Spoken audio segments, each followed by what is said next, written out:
สุนทรวันนี้อินเดียกุนาทุกคนตัวเขาอินเดียสาธิตอินเดียทะเลอินเดียซึ่งจะถึง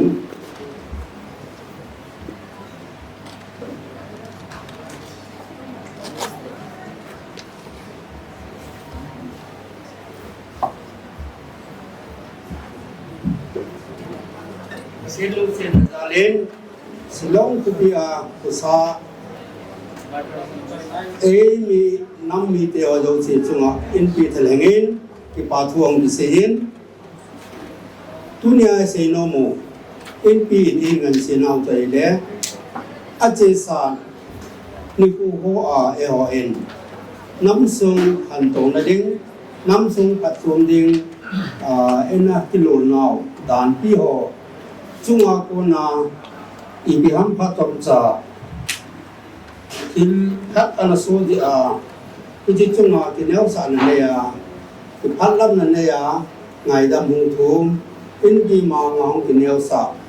ama chung chang thu in ama pa jam plun nin tare som ni August 2025 ni June ki phat lam na nei ten su khel a to khel ho le aga bol khel ho atu abe chule api apu te ho ai sum mi yo se ta ki ronin in pi manga a to khel a bol khel ho ki phat lam na thu ong se ji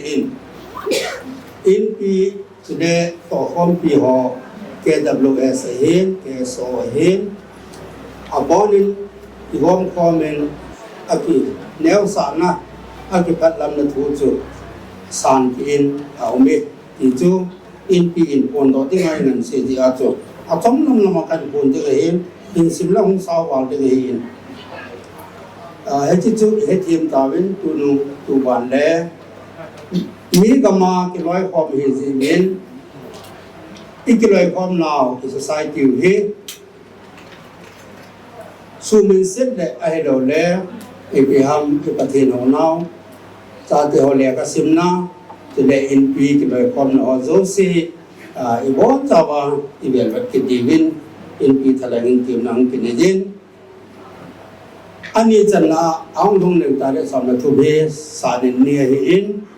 ke jin ni le Shillong Kubia cheng KUKI cha te jo si in ani che sa sang ka ta ko cô đã thùng cung thêm sự chủ theo anh là tu đi en ở trên xã hội hình cô thì mà sao à bol gì à to gì thì tập bổ biến thì chỉ bổ là hen cái họ du sen Shillong conference hall muna tàu khom na lấy khom đình in vốn 자와 in pitharanga ti mi hivin atum chan Jubilee chung tang ai secretary ponan puntan ije chu ke din ber pon ti tapong ka de ali chan ai hen tu le tu a enam sungwa thil so ko ta khat suspension of operation chung tang thu a mi tam pi lung hai lo na mi tam pi kun jen chung tang thu hen in pi ho zo se gam tin na in pi ho zo se in e chung tang thu in stan ya khom na se khom na ne yin a hen je decision am the nai lo de in inam sung wai ki tim naw le ti taw num na pe no chu WhatsApp Facebook a hi lo wai le electronic media ho a ko na ichi ho hi tom cha ilungu kai ki no wa again in again in a pongai ti da lai di win in a mo so lo di win comment in a mo bolo di win ti mo win chi hi akichi imata nai lo mo so wai le yo le ai su ma long ti mo chan te ti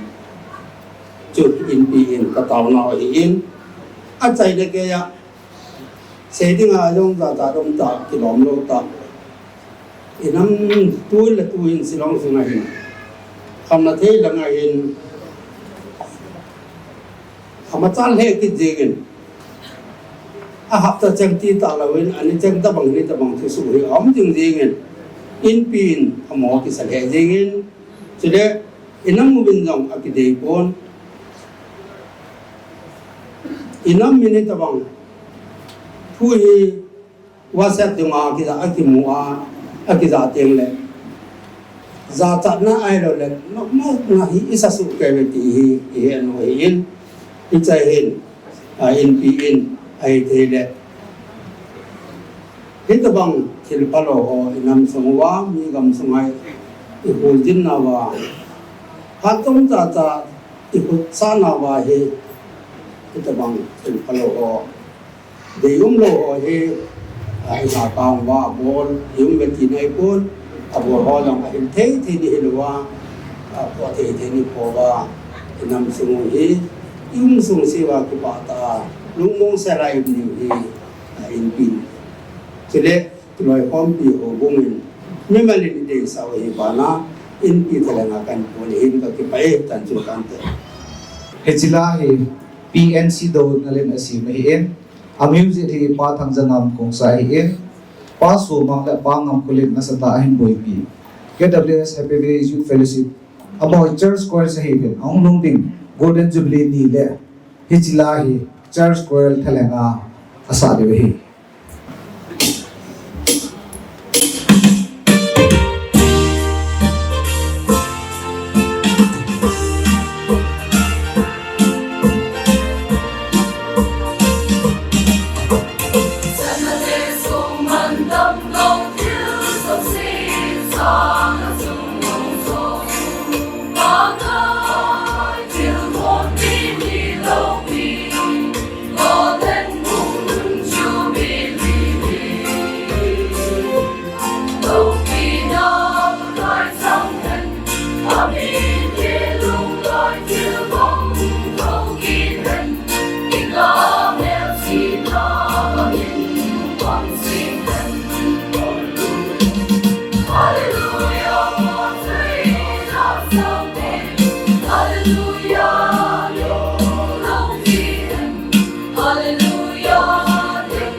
thuphon